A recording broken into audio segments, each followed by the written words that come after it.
ay papurihan, ngayon at magpakailanman.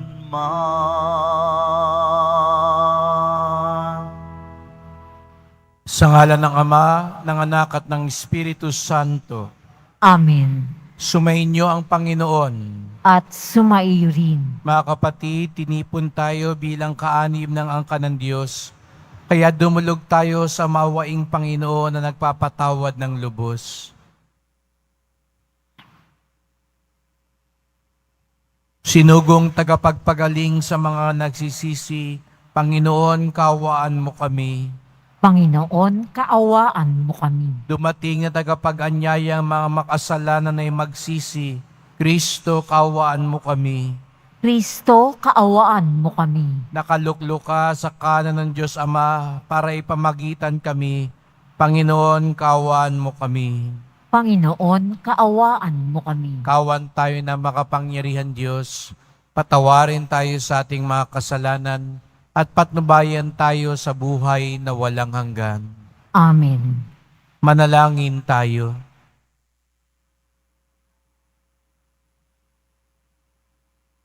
Ama naming makapangyarihan, ang iyong paglingap ay di nagkukulang sa iyong pagsubaybay sa tanan. Iniluluhog naming iyong pawiin ang tanang makapipinsala at iyo nawang panatilihin ang pakikinabangan naming walang maliw.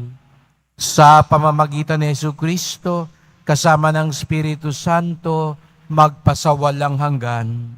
Amen. Magsiupo muna po ang lahat.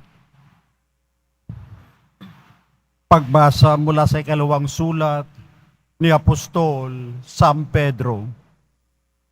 Mga pinakamamahal, samantalang hinihintay ninyo ang araw ng Diyos, magsikap kayong mabuti upang madali ang pagdating ng araw na iyon, araw ng pagkatupok ng kalangitan at pagkatunaw sa matinding init ng mga bagay na naroon. Ngunit ayon sa pangako ng Diyos, naghihintay tayo ng mga bagong langit at ng bagong lupa na pinaghaharian ng katarungan. Kaya nga, mga minamahal, samantalang kayo'y naghihintay, sikapin ninyong mamuhay na payapa, walang dungis at kapintasan. Alalahanin niyo, kaya nagtitimpi ang Panginoon ay upang bigyan kayo ng pagkakataong maligtas. Ngayong ito'y alam na ninyo mga kapatid, dapat kayong mag-ingat upang huwag kayong mailigaw ng mga taong walang matuwid na patakaran. Sa gayon, hindi kayo matitinag sa inyong mabuting kalagayan. Ayon sa kagandahang loob ng Diyos, magpatuloy kayo sa paglago sa kabutihan at sa pagkakilala sa ating Panginoon at tagapagligtas na si Jesucristo. Sa Kanya ang kapurihan, ngayon at magpakailanman. Amen. Ang salita ng Diyos. Salamat sa Diyos. Poon aming kang tahanan, noon, ngayon, at kailanman. Poon, aming kang tahanan, noon, ngayon at kailanman. Dok, hindi mo pa nilalalang, hindi mo pa nililikha itong buong daigdigan. Ikaw noon ay Diyos na, pagkat ika'y walang hanggan. Poon, aming kang tahanan, noon, ngayon at kailanman. Yaong taong lilikha mo'y bumalik sa alabok. Sa lupa ay nagbabalik kapag iyong iniutos. Ang 1,000 mga taon ay para bang isang araw. Sa mata mo, Panginoon, isang kisap, mata lamang, isang saglit sa magdamag, na ito ay dumaraan. Poon, aming kang tahanan, noon, ngayon at kailanman. Buhay nami umaabot ng 70 taong singkad. Minsan na may umaabot sa 80 kung malakas. Yaong buong buhay nami sakbibinang dusat hirap. Pumapanaw pagkatapos dito sa sang maliwanag. Poon, aming kang tahanan, noon, ngayon at kailanman. Kung umagay ipadama, yaong wagas mong pag-ibig, at sa buong buhay nami, may galak ang aming awit. Ipakita sa lingkod mo ang dakila mong gawain, at sa sunod naming lahi, ipadama ay gayon din. Poon, aming kang tahanan, noon, ngayon at kailanman. Magsitayo na po ang lahat.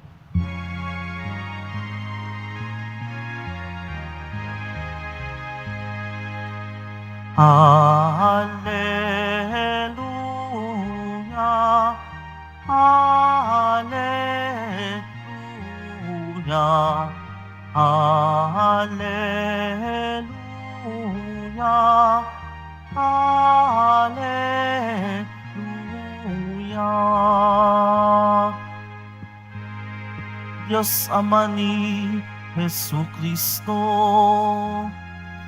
kami ay liwanagan mo at tutugon kami sa'yo. Alleluia, Alleluia, Alleluia,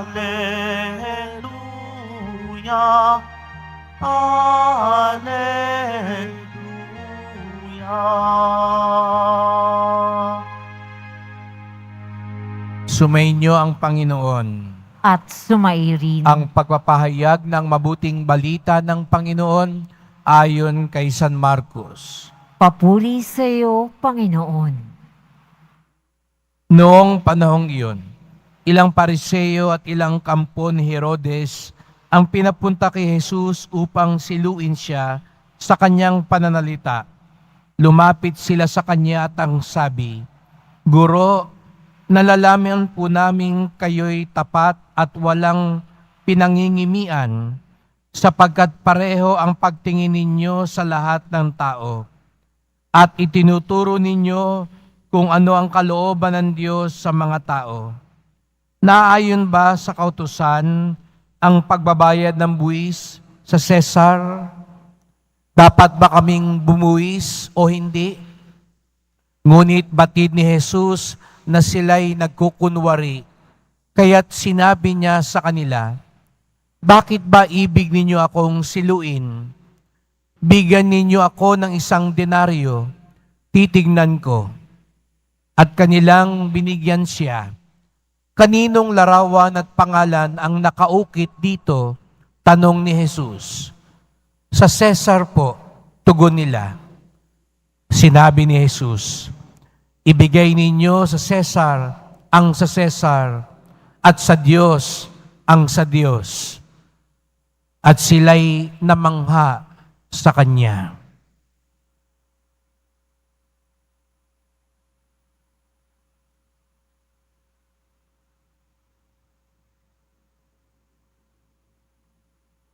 Mga kapatid, ang mabuting balita ng ating kaligtasan. Pinupuri ka namin, Panginoong Hesukristo. Magsiupo mo na po ang lahat. Magandang umaga po sa inyong lahat at maligayang pagdating sa tahanan ng ating mahal na pong Jesus Nazareno. Pinagdarasal at binabati din natin ang mga nasa online, lalo na po mga may sakit, nag-aalaga sa may sakit, mga kababayan, kadeboto natin mula sa iba't ibang panig ng bansa daigdig na nais sumama sa misa dito sa Quiapo, sa Basilica Minor at pambansang dambana ni Jesus Nazareno.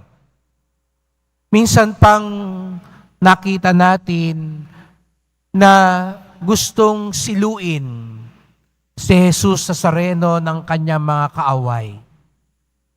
At ang isang pamamaraan na ginagawa nila ay pagtatanong.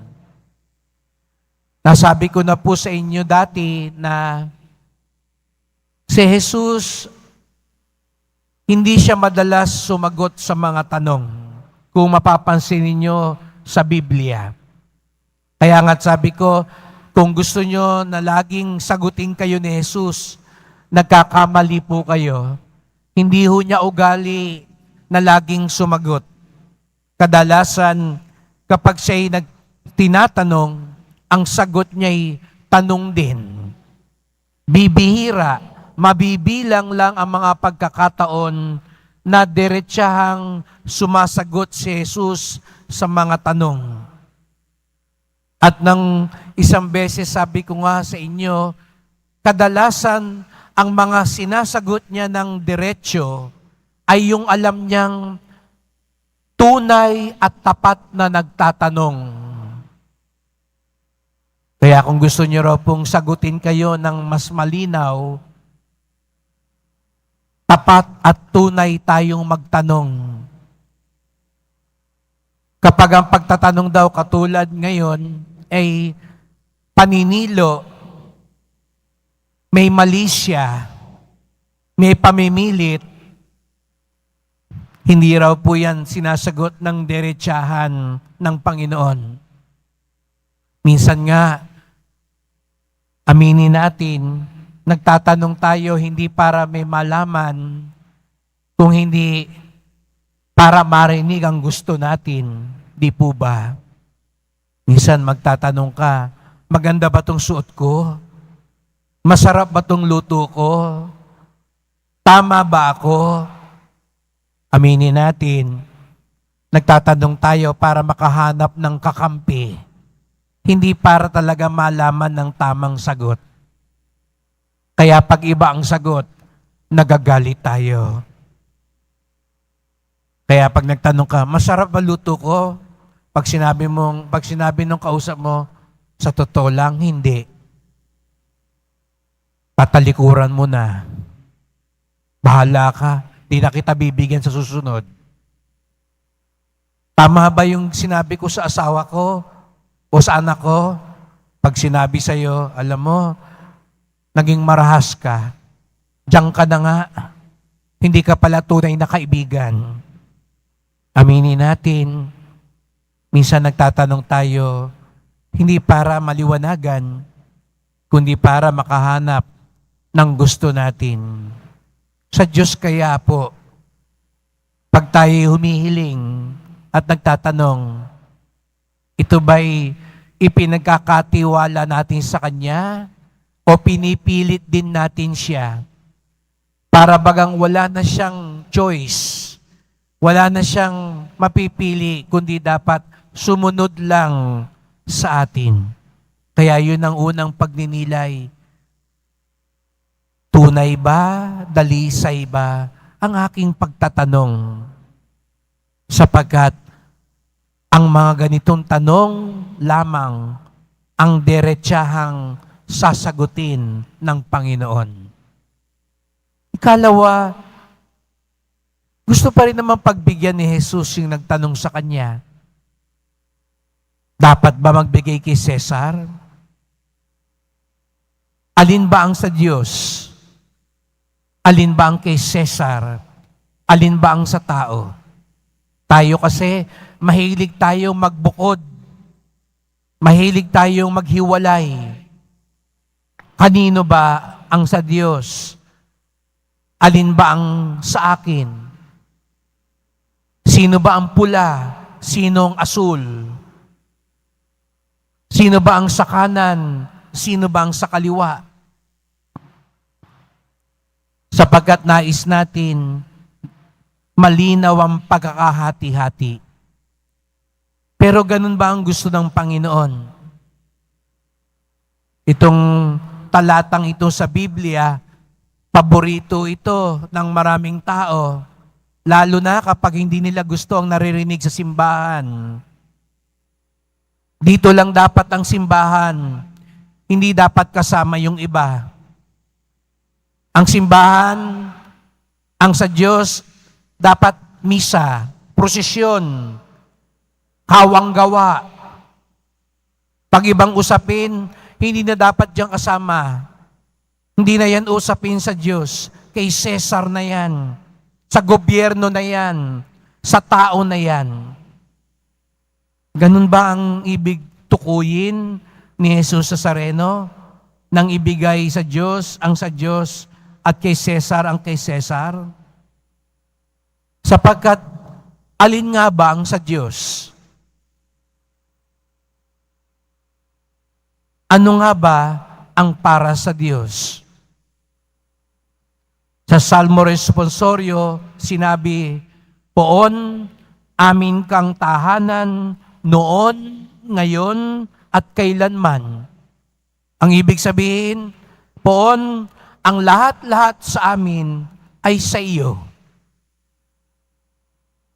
Baka naman sabihin nyo, Father, kung lahat sa Diyos, ano nang matitira sa akin? Ano nang para sa tao? Hindi ibig sabihin na ang lahat ay sa Diyos, wala na ang sa atin. Hindi po. Hindi po maramot ang Diyos. Opo, ang lahat-lahat ay sa Diyos. At kung ang lahat-lahat din sa atin, ibabagay natin sa Diyos, yamang tayo'y galing sa Diyos at para sa Diyos. Kung ang lahat ay ilalapat natin sa Diyos, ang lahat din ay para sa ikabubuti natin. Hindi kailangang paghiwalayin. Sa halip, ang lahat ay pagbuklurin at lapatin sa Diyos. Kaya hindi nyo kailangang sabihin, oo, isang oras, paglinggo sa Diyos, iaalay ko sa Diyos. Opo, nagsisimba tayo, lalo na tuwing linggo, Biyernes.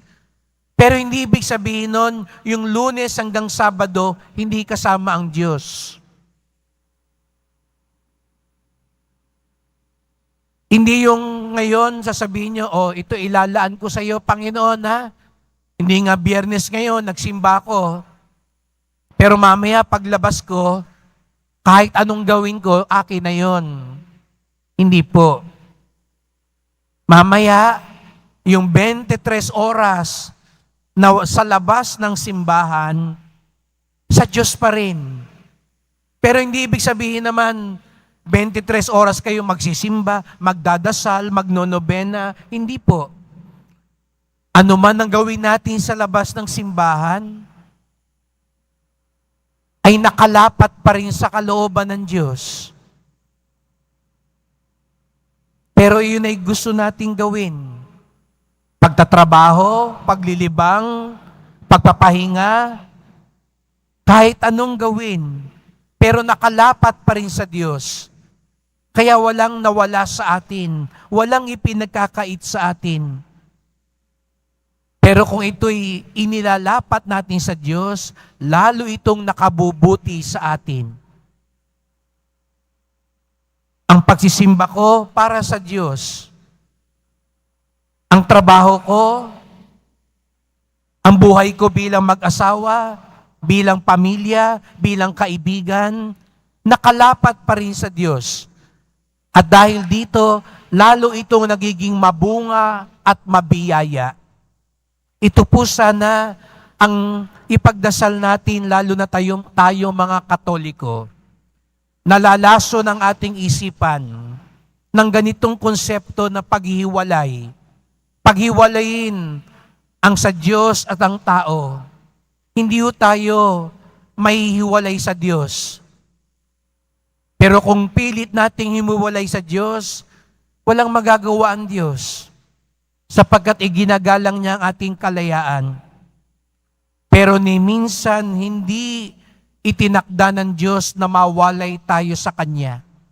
Sa simulat sa pool na nilikha tayo ng Diyos, gusto niya makasama tayo sa buhay na walang hanggan. Gusto niya maligtas tayo. At ito'y nangyayari dito pa lang sa lupa.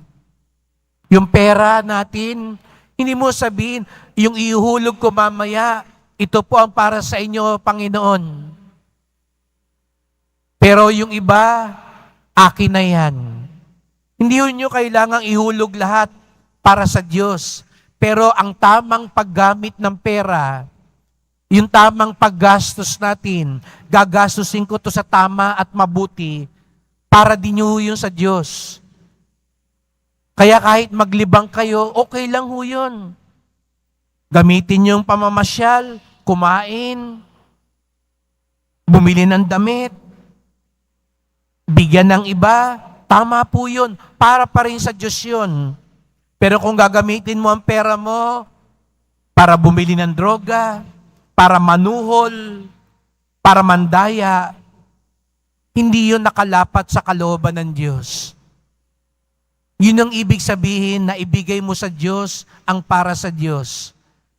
Yun ang ibig sabihin po na ang lahat-lahat ay para sa Diyos.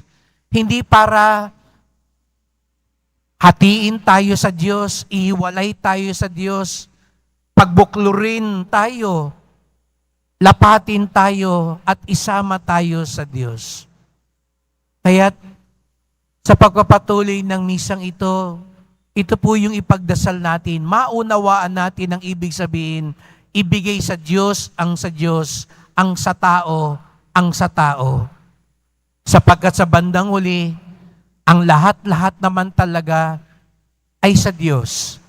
Maging tayong tao, sapagkat tayo nilikha ng Diyos. Pagdasal natin, lalo na ang mga kabataan, lalo na ang mga Katolikong kailangan maliwanagan, sapagkat ang turo ni Jesus Nazareno ay turo para sa ating ikabubuti. Tandaan natin, walang hinangad ang Diyos na ikapapahamak natin. Kaya't kapag tayo nagtuturo para sa buhay na mag-asawa, ipinagtatanggol natin sagrado ang kasal, sagrado ang buhay, sagrado ang pamilya. Wag niyo pong iisipin na hangad ng Diyos, mahirapan lang tayo, maparusahan lang tayo, magdusa lamang tayo. Hindi kailanman hahangarin ito ng Diyos. Sapagkat ang ating Diyos ay ang ating tahanan, ang ating kaligayahan, ang ating kaligtasan noon, ngayon, at kailanman. Magsitayo na po ang lahat.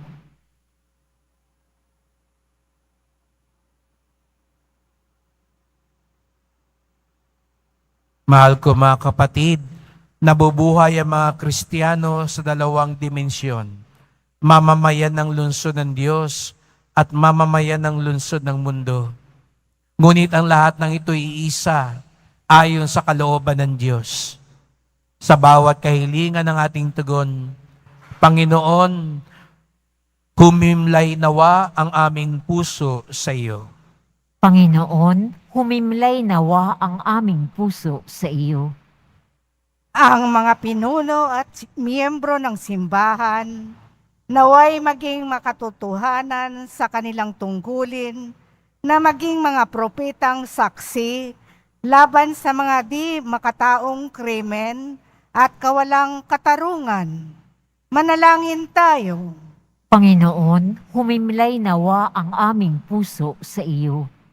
Ang mga pinuno ng mga gobyerno naway makatarungang gamitin ang mga bagay na para kay Caesar. Manalangin tayo. Panginoon, humimlay nawa ang aming puso sa iyo.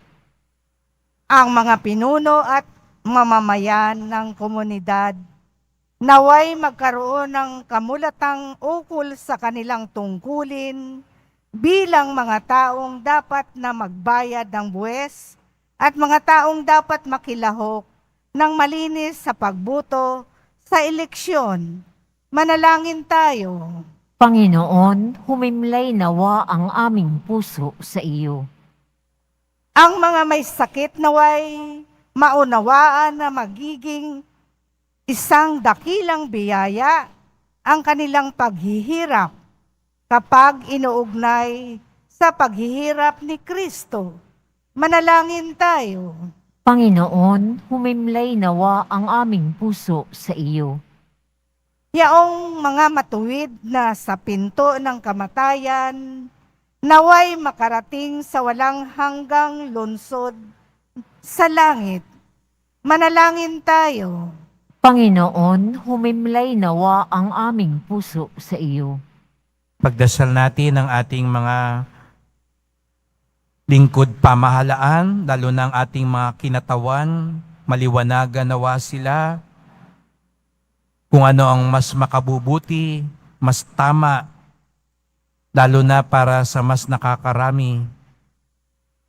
Pagdasal natin ng lahat ng mga Katoliko na maliwanagan na kailanman ang kalooban ng Diyos, ang turo ng simbahan, hindi para sa ating ikapapahamak o pagdurusa, bagkus ito'y para sa ating ikabubuti. Ilahad din natin ngayon ang iba pa nating mga kahilingan.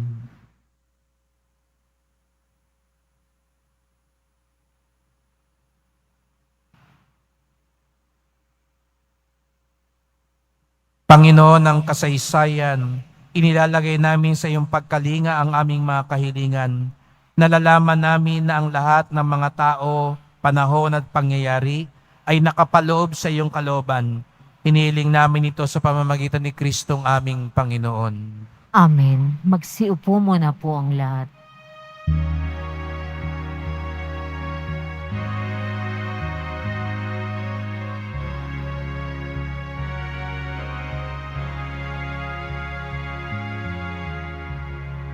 Aming alay sa'yo, Panginoon.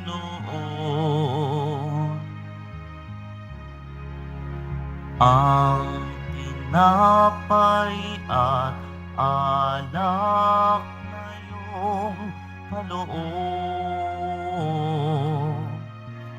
upang gunitain ang iyong buhay na inialay nang tayo'y magdiwang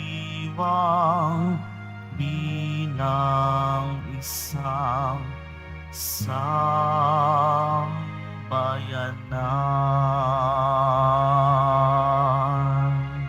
Magsitayo na po ang lahat. Manalangin kayo mga kapatid upang ating paghahain ay kalugdan ng Diyos amang makapangyarihan. Tanggapin nawa ng Panginoon itong paghahain sa iyong mga kamay sa kapurihan niya at karangalan sa ating kapakinabangan at sa buong sambayanan niyang banal. Ama naming lumikha, sa iyong katapatan kami nagtitiwala. Ngayong mga alay ay aming inihanda at inihain dito sa banal mong dambana. Sa kagandahang loob mo sa amin dumadalisay, kami naway makaganap ng may malinis na kalooban. Sa pamamagitan ni Jesucristo, kasama ng Espiritu Santo, magpasawalang hanggan. Amen. Sumainyo ang Panginoon. At sumaiyo rin. Itaas sa Diyos ang inyong puso at diwa. Itinaas na namin sa Panginoon. Pasalamatan natin ang Panginoong ating Diyos. Marapat na siya ay pasalamat. Ama naming makapangyarihan, tunay ngang marapat na ikaw ay aming pasalamatan. Pinagbibigyan mong ito'y aming maihayag, kahit na ito'y walang anumang maidaragdag, sa kadakilaang sa iyo ay likas. Sa pagpupuri nami ang nakikinabang, ay kami ring iyong pinakikiharapan sa pamamagitan ng iyong anak na minamahal. Kaya kaisa ng mga anghel nagsisiawit ng papuri sa iyo nang walang humpay sa kalangitan, kami nagbubunyi sa iyong kadakilaan. Santo, Santo, Santo, Panginoong Diyos ng mga hukbo, napupuno ang langit at lupa ng kadakilaan mo o sana sa kaitaasan. Pinagpala ang naparirito sa ngalan ng Panginoon o sana sa kaitaasan. Magsiluhod po ang lahat. Ama naming banal, ikaw ang bukal ng tanang kabanalan. Kaya't sa pamamagitan ng iyong Espiritu, gawin mong banal ang mga kaloob na ito, upang para sa amin maging katawan at dugo ng aming Panginoong Jesucristo. Bago niya pinagtiis ang kusang loob na maging handog, hinawakan niya ang tinapay, pinasalamatan kanya, pinaghati-hati niya iyon, iniabot sa kanyang mga alagad at sinabi, "Tanggapin ninyong lahat ito't kanin. Ito ang aking katawan na ihahandog para sa inyo."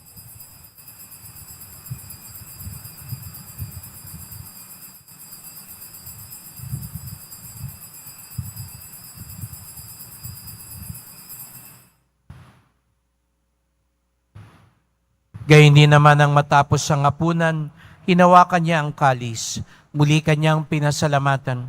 Iniabot niya ang kalis sa kanyang mga alagad at sinabi, "Tanggapin ninyong lahat ito't inumin. Ito ang kalis ng aking dugo, ng bago't walang hanggang tipan. Ang aking dugo na ibubuhos para sa inyo at para sa lahat sa kapagpapatawad ng mga kasalanan. Gawin niyo ito sa pag-alala sa akin."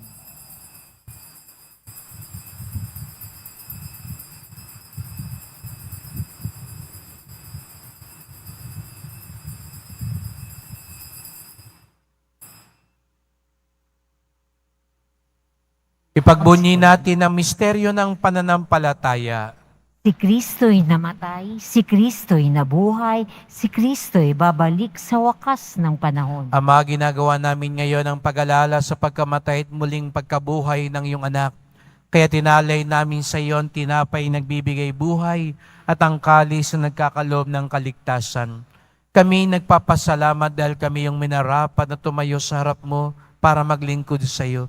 Isinasamo namin kaming magsalo-salo sa katawan at dugo ni Kristo'y mabuklod sa pagkakaisa sa pamamagitan ng Espiritu Santo. Ama, lingapin mo ang iyong simbahang laganap sa buong daigdig. Puspusin mo kami sa pag-ibig kaysa ni Francisco naming Papa, ni Jose naming Obispo at ng Tanang Kaparian. Alalahanin mo rin ang mga kapatid naming nahimlay na may pag-asang sila'y muling mabubuhay. Gayon din ang lahat ng mga pumanaw. Kawan mo sila at patuloyin sa iyong kaliwanagan. Kawan mo pagindapating kaming lahat na makasalo sa iyong buhay na walang wakas, kaisa na mahal na Birheng Maria, Ina ng Diyos, ang kabiyak niyang pusong si San Jose, ng mga apostol ni San Juan Bautista at lahat ng mga banal na namuhay dito sa daigdig ng kalugod-lugod sa iyo. May pagdiwang nawa namin ng pagpupuri sa ikararangal mo sa pamamagitan ng iyong anak, naming Panginoong Jesucristo. Sa pamamagitan ni Kristo, kasama niya at sa Kanya, ang lahat ng parangal at papuri ay sa iyo, Diyos Amang makapangyarihan, kasama ng Espiritu Santo, magpasawalang hanggan. Amen. Buong galang at pag-ibig tayong tumawag sa ating Ama sa langit. Ama namin, Sumasalangit ka, sambahin ang ngalan mo, mapasa amin ang kaharian mo, sundin ang loob mo dito sa lupa para nang sa langit. Bigyan mo kami ngayon ng aming kakanin sa araw-araw at patawarin mo kami sa aming mga sala para nang pagpapatawad namin sa nagkakasala sa amin.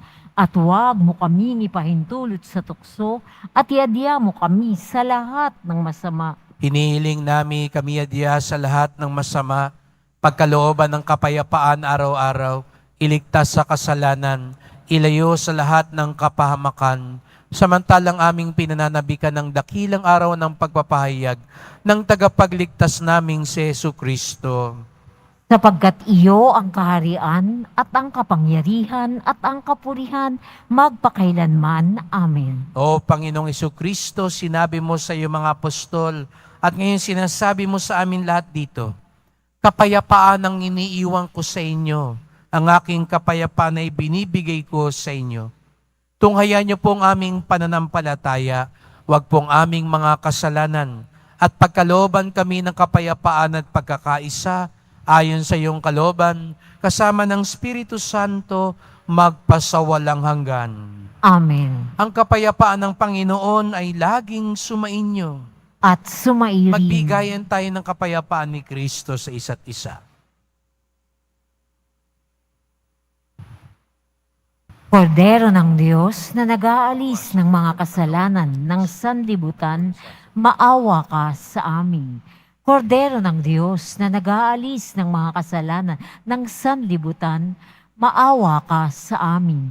Kordero ng Diyos na nag-aalis ng mga kasalanan ng sanlibutan, ipagkaloob mo sa amin ang kapayapaan. Magsilod po ang lahat. Narito ang ating Panginoong Isukristo, ang Kordero ng Diyos na nag-aalis ng mga kasalanan ng sanlibutan. Mapapalad ang inaanyayahan sa kanyang piging. Panginoon, hindi ako karapat-dapat na magpatuloy sa iyo, ngunit sa isang salita mo lamang ay gagaling na ako.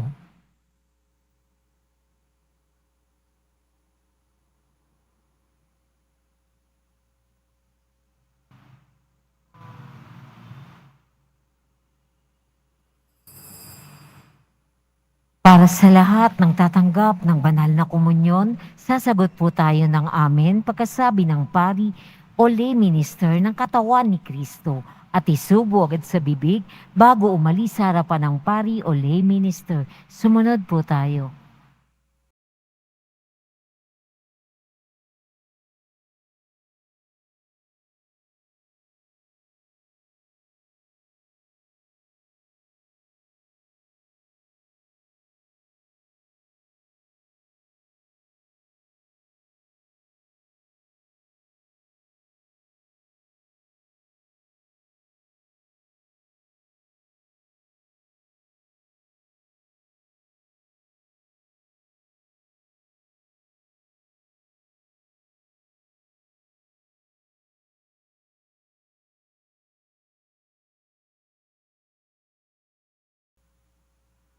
Ama naming mapagmahal, pagharian mo sa iyong Espiritu, kaming pinapakinabang mo sa katawan at dugo ni Kristo, upang di lamang sa pagsasalita, kundi rin naman sa pagsasagawa, ikaw ay aming maipagdangal at maging marapat kaming makapasok sa kaharian mo sa kalangitan.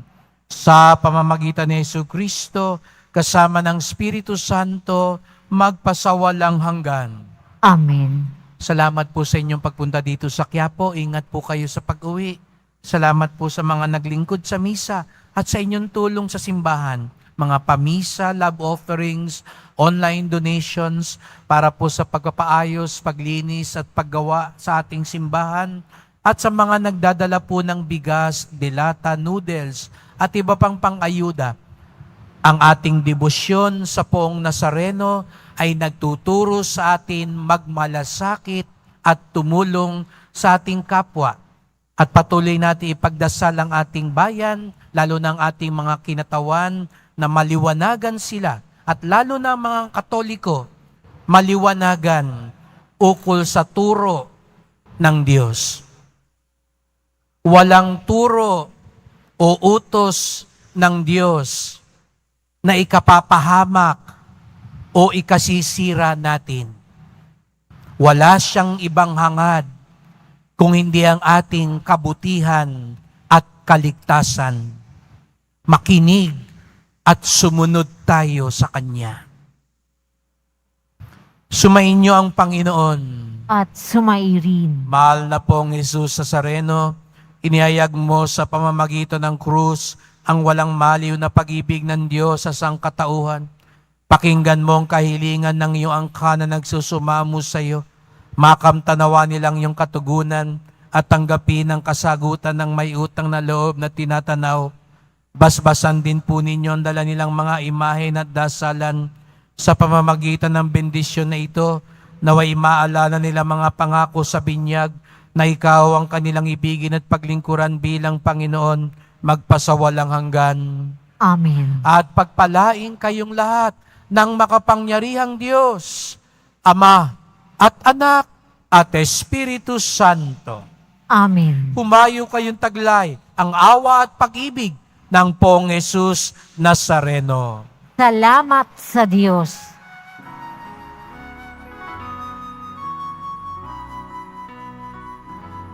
Nuestro Padre Jesus Nazareno, sinasamba ka namin, pinipintuho ka namin,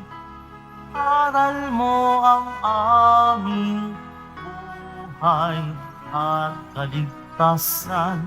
Nuestro Padre Jesus Nazareno, iligtas mo kami sa kasalanan. Ang krus mong kinamatayan ay sagisag ng aming kaligtasan. Nuestro Padre Jesus Nazareno, inarangal ka namin. Nuestro Padre Jesus Nazareno, inulwalhati ka namin. Nuestro Padre Jesus Nazareno, inarangal ka namin. Nuestro Padre Jesus Nazareno, niluwalhati ka namin.